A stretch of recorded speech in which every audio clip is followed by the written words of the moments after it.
Good morning all of you. पिछली classes में हमने प्रेजेंट इंडेफिनिट टेंस कंप्लीट किया। आज हम शुरू करेंगे पास्ट इंडेफिनिट टेंस, यानी तीनों टेंसेज के जो इंडेफिनिट टेंसेज हैं वो सबसे पहले हम कंप्लीट करेंगे। प्रेजेंट इंडेफिनिट टेंस हमने कंप्लीट किया। आज हम करेंगे पास्ट इंडेफिनिट टेंस, इसके बाद हम फ्यूचर इंडेफिनिट टेंस करेंगे।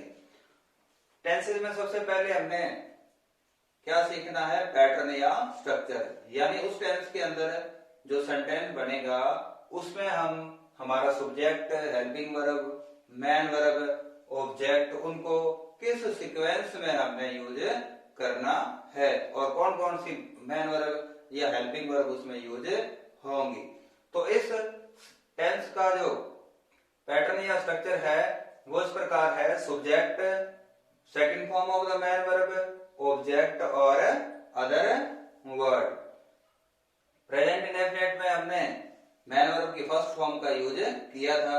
पास्ट इंडेफिनिट में सिर्फ इतना सा अंतर है कि हमने मैन वर्ब की कौन सी फॉर्म लगानी है, सेकंड फॉर्म लगानी है, यानी वर्ब की पास्ट फॉर्म का यूज इसमें होगा। हेल्पिंग वर्ब हम प्रेजेंट इंडेफिनिट टेंस के अंदर डू या डज यूज करते थे। पास्ट इंडेफिनिट के अंदर हमने क्या हेल्पिंग वर्ब यूज करनी है, डिड। सब्जेक्ट चाहे सिंगुलर हो चाहे प्लूरल हो, सभी सब्जेक्ट के साथ हेल्पिंग वर्ब डिड का यूज होगा। सेकंड पॉइंट है यूजेज, यानी ये जो पैटर्न है, स्ट्रक्चर है, इसका यूजेज हमने कौन कौन से ऐसे सेंटेंसेज होंगे जिनको बनाने के लिए करना है। फर्स्ट यूज है actions that took place in the past. Took place का मतलब होता है हैपेंड, यानी हुए या घटित हुए ऐसे कार्य जो कि कब हुए, पास्ट के अंदर हुए, यानी पहले जो समय बीत चुका है उस समय के अंदर अगर कोई कार्य हुए हैं तो ऐसे कार्यों को बताने के लिए हम यूज करते हैं इस स्ट्रक्चर का, पास्ट इंडेफिनिट का। एग्जांपल के लिए देखते हैं, दे watered the plants yesterday.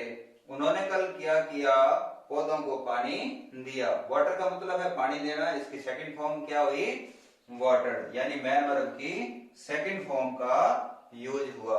They watered the plants yesterday. I received her letter last month. पिछले महीने मैंने उसका पत्र प्राप्त किया। रिसीव का मतलब क्या है, प्राप्त करना। तो हमने मैन वर्ब की कौन सी फॉर्म यूज की, सेकंड फॉर्म यूज की। अब देखते हैं इस स्ट्रक्चर का दूसरा यूज। इस टेंस का हम दूसरा यूज कहां करते हैं, पास्ट हैबिट्स को बताने के लिए, कि पास्ट में जो भी किसी व्यक्ति की कोई आदत थी उसको बताने के लिए भी हम इसी स्ट्रक्चर का यूज करेंगे। हमने ध्यान रखना है कि मॉडल भी होते हैं दो जो कि यूज किए जाते हैं पास्ट की हैबिट को बताने के लिए। वो कौन कौन से मॉडल होते हैं, वुड और यूजर टू। इन मॉडल्स का यूज भी पास्ट की हैबिट्स को बताने के लिए किया जाता है। बिना मॉडल के भी इस प्रकार की स्ट्रक्चर के द्वारा भी हम पास्ट की हैबिट को बता सकते हैं। एग्जाम्पल के लिए देखते हैं, ही स्टडीड 8 आवर्स। वो कितने घंटे पढ़ता था, 8 घंटे पढ़ता था। प्रेजेंट की जो स्ट्रक्चर थी उसका यूज हम किस लिए करते थे, प्रेजेंट की हैबिट को बताने के लिए। उसी प्रकार से पास्ट की अगर हैबिट है तो उसको बताने के लिए पास्ट इंडेफिनिट की जो स्ट्रक्चर है उसका यूज किया जाता है। Mohan played flute in the morning. Mohan सुबह फ्लूट बजाता था। प्ले का मतलब क्या हुआ, बजाना। तो यहाँ पे क्या है, ये मैन वर्ब की सेकंड फॉर्म। और स्टडी मतलब अध्ययन करना, और स्टडी की सेकंड फॉर्म क्या हुई, स्टडीड। फ्लूट का मतलब क्या होता है, बांसुरी। Mohan played flute in the morning. Mohan सुबह बांसुरी बजाता था। तो ये हैबिट्स को भी बताते हैं। अब हमारा तीसरा पॉइंट है सेंटेंसेस, कि किस प्रकार से हिंदी के जो सेंटेंसेस होंगे उनको हम इंग्लिश में ट्रांसलेट किस प्रकार से करेंगे इस स्ट्रक्चर का यूज करते हुए। तो स्ट्रक्चर के अंदर हम देखते हैं, सबसे पहले है सब्जेक्ट। राधा ने अपना अध्याय याद किया। तो इसके अंदर सब्जेक्ट यानी कार्य को करने वाला या नाउन या प्रोनाउन कौन है, राधा। तो सबसे पहले हमने क्या लिखना है, राधा। उसके बाद मैन वर्ब की सेकंड फॉर्म, यानी जो भी कार्य उसने किया, जो एक्शन उसने किया उसकी हमने क्या लिखनी है, पास्ट फॉर्म लिखनी। कार्य क्या किया उसने, याद करने का कार्य किया। याद करने को इंग्लिश में अपने क्या कहते हैं, लर्न। याद करने को क्या कहते हैं, लर्न। और लर्न की सेकंड फॉर्म जो होगी, पास्ट फॉर्म होगी, वो क्या होती है, learned, LEARNT। Radha learned, Radha ने याद किया। क्या याद किया, अपना अध्याय। तो ये अपना अध्याय क्या है, ऑब्जेक्ट है। तो इसके बाद हमने किसको लिखना, ऑब्जेक्ट को लिखना, अपना अध्याय। तो अपने राधा ने किसका याद किया है, अध्याय अपना, हर लेसन। राधा लर्नड हर लेसन। हमने केवल एक ही जो स्ट्रक्चर है जो पॉजिटिव सेंटेंसेस बनाने के लिए काम आता है, सिर्फ उसी को हमने याद करना है। बाकी जो नेगेटिव इंटेरोगेटिव या नेगेटिव इंटेरोगेटिव सेंटेंसेस बनेंगे, वो सभी टेंसेस के अंदर उनका रूल जो है एक समान है। हमने क्या सीखा था पिछले टेंस के अंदर कि नेगेटिव बनाने के लिए सबसे पहले हम क्या करेंगे, हमारा सब्जेक्ट लिखेंगे, उसके बाद हेल्पिंग वर्ब के बाद नॉट लगाएंगे। तो इस टेंस के अंदर हेल्पिंग वर्ब क्या यूज होती है, डिड। उसके बाद हमने क्या लगाना है, नॉट लगाना है। यहाँ पे हमने एक चीज ध्यान रखनी है कि नेगेटिव सेंटेंसेस के अंदर हेल्पिंग वर्ब डिड आएगी, इसलिए यहाँ पे मैन वर्ब की फर्स्ट फॉर्म का यूज करते हैं।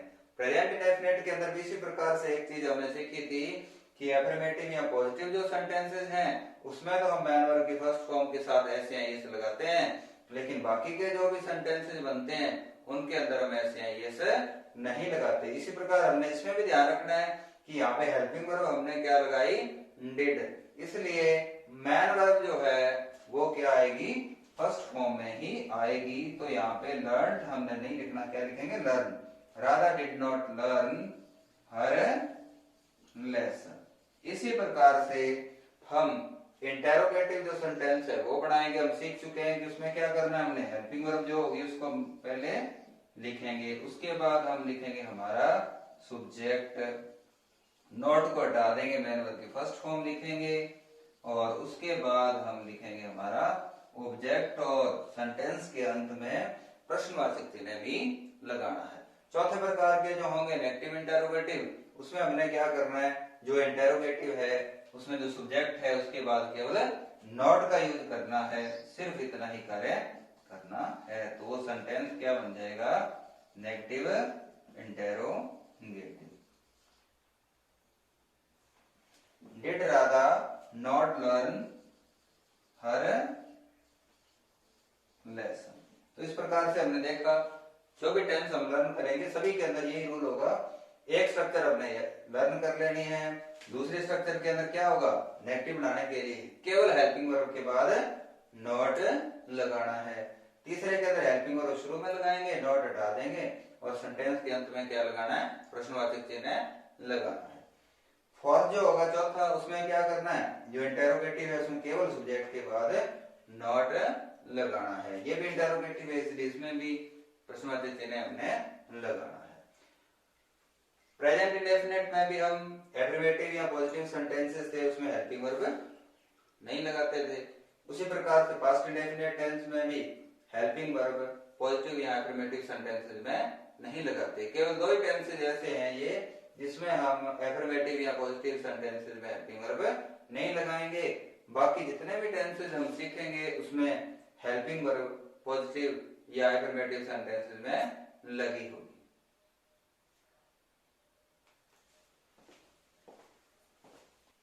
तो इस प्रकार से हमने देखा कि स्ट्रक्चर का यूज करते हुए हमने पॉजिटिव या एफर्मेटिव, फिर नेगेटिव, फिर इंटेरोगेटिव और फिर नेगेटिव इंटेरोगेटिव सेंटेंसेस बनाए।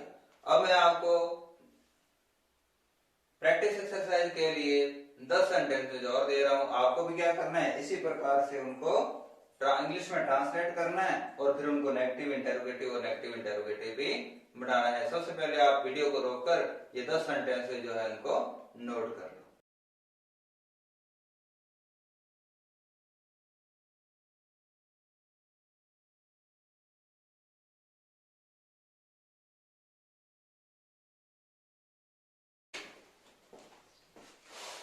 पास्ट इंडेफिनिट टेंस के अंतर्गत अब तक हमने सेंटेंस के पैटर्न या स्ट्रक्चर के बारे में सीखा। उसके बाद हमने ये सीखा कि इस पैटर्न या स्ट्रक्चर का यूज हमने कहाँ कहाँ करना है। 3 नंबर पे हमने सीखा कि किस प्रकार से स्ट्रक्चर का यूज करते हुए हम सेंटेंसेज बढ़ाते हैं, पॉजिटिव या एफर्मेटिव। उसके बाद हमने सीखा किस प्रकार से पॉजिटिव या एफर्मेटिव जो सेंटेंसेज होंगे उससे हम नेगेटिव सेंटेंसेज किस प्रकार से बनाएंगे, फिर इंटरोगेटिव सेंटेंसेज किस प्रकार से बनाएंगे और नेगेटिव इंटरोगेटिव सेंटेंसेज किस प्रकार से बनाएंगे। 4 नंबर पॉइंट है पहचान, यानी कौन कौन से ऐसे शब्द हैं जिनसे हमें पता चलेगा कि वो सेंटेंस पास्ट इंडेफिनिट टेंस का है। तो ये शब्द है यस्टरडे। यस्टरडे का मतलब क्या होता है, बीता हुआ कल, यानी पास्ट की वो बात कर रहा है, इसलिए वो टेंस कौन सा होगा, पास्ट इंडेफिनिट टेंस होगा। दूसरा शब्द है एगो। एगो का मतलब होता है पूर्व या पहले, तो ये भी पास्ट इंडेफिनिट की पहचान है। तीसरा शब्द है लास्ट प्लस टाइम, यानी लास्ट वर्ड आएगा और उसके बाद टाइम से रिलेटेड कोई शब्द जैसे डे, वीक, मंथ या ईयर, जैसे last day, last week, last month या लास्ट ईयर। तो ऐसी स्थिति में हमने क्या करना है, ब्लैंक स्पेस में जो मैन वर्ब की फॉर्म आएगी वो हमें पता है पास्ट इंडेफिनिट के अंदर हम मैन वर्ब की कौन सी फॉर्म यूज करते हैं, सेकंड फॉर्म यूज करते हैं। आई blank space, you passive voice, last month, और ब्रैकेट में जो वर्ब दी हुई है वो दी हुई है टीच। ब्रैकेट में हमेशा ही कौन सी फॉर्म होगी वर्ब की, फर्स्ट फॉर्म होगी। हमें पता है यहाँ पे लास्ट वर्ड दिया हुआ है, उसके बाद टाइम दिया हुआ है, तो हमने क्या करना है, मैन वर्ब की सेकंड फॉर्म यानी टीच जो है उसकी सेकंड फॉर्म लिखेंगे। टीच की सेकंड फॉर्म क्या हुई, टॉट।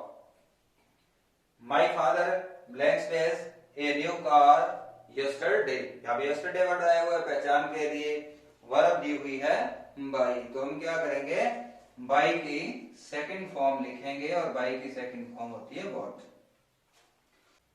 अगर हम सही सही correct form of the verb भरना चाहते हैं तो उसके लिए जरूरी है कि वर्ब की जो फॉर्म्स है वो भी हमें पता होनी चाहिए कि कोई पर्टिकुलर वर्ब है उसकी सेकंड फॉर्म यानी उसकी पास्ट फॉर्म क्या होगी और उसका पास्ट पार्टिसिपल यानी उसकी थर्ड फॉर्म क्या होगी, तभी हम correct form of the verb भर पाएंगे। आगे आने वाली क्लासेज में से एक क्लास हम वर्ब पे भी पढ़ाएंगे, किस प्रकार से जो कॉमनली यूज्ड वर्ब हैं उनको हम उसका एक कलेक्शन तैयार करेंगे और वो मैं आपको उपलब्ध कराऊंगा ताकि आप वो मैन वर्ब्स लर्न कर सको। इस प्रकार से ये 2 सेंटेंसेस हमने एग्जांपल के लिए लिए थे और उसमें पहचान के शब्द देख के हमने मैन वर्ब की सेकंड फॉर्म भरी। उसी प्रकार से 10 सेंटेंसेस मैं आपको और दे रहा हूँ और आने वाली क्लास के अंदर हमने जो सेंटेंसेस ट्रांसलेट करने थे इंग्लिश में 10 सेंटेंसेस उनके सॉल्यूशन के साथ और 10 सेंटेंसेस में correct form of the verb भरने के लिए आपको दे रहा हूँ। उसके बाद हम अगली क्लास में इन दोनों प्रैक्टिस एक्सरसाइज का सॉल्यूशन करेंगे।